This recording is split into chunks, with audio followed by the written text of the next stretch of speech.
అందరూ బిజినెస్ చేస్తున్నావు నీకేంటి, బిజినెస్ చేస్తున్నావు నీకేంటి అంటారు. శారీ బిజినెస్ అంటే అంత సింపుల్ అని అనుకుంటారు, అస్సలు కాదు. ఇప్పుడు నేను చూపిస్తాను. సో సపోజ్ స్టాక్ వచ్చింది అనుకోండి, ఇలా అన్నీ చెక్ చేసుకోవాలి, కవర్స్లో తీయాలి, కవర్స్ లేకపోతే కవర్స్లో పెట్టాలి. ఏవైనా డ్యామేజ్ వచ్చినాయా, డ్యామేజ్ రాలేదా, డ్యామేజ్ వచ్చిందంటే మళ్ళీ అదో ఒక టైప్ ఆఫ్ ప్రాసెస్, అదొక లాగా ఉంటుంది.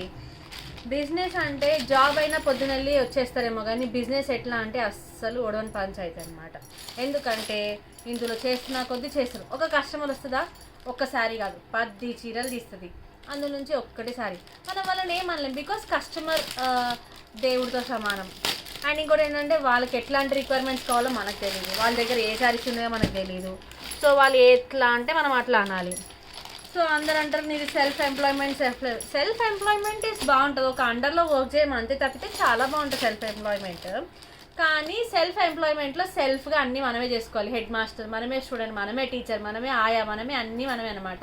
మీకు ఒకటి చూపిస్తాను, ఇప్పుడు చూసేయండి. ఒక కుప్ప, ఆ కుప్ప అంతా ఇప్పుడు నేను మొత్తం సెట్ చేసుకోవాలన్నమాట. ఇగో చూస్తున్నారా, అది చూడడానికి చిన్నగా అనిపిస్తుందా? ఇప్పుడు ఇవంతా స్టాక్ వచ్చిన ప్రతిసారి షాప్ అంతా సెట్ చేసుకోవాలి. ఇది మా బిజినెస్ వాళ్ళు చేసే పని. కాబట్టి బిజినెస్ అంటే అంత ఈజీ అనుకోకండి, చేసుకుంటే బాగానే ఉంటుంది, కానీ కష్టపడాలి. ఫలితం అనేది చాలా లేట్గా వస్తుంది, కానీ వస్తుంది.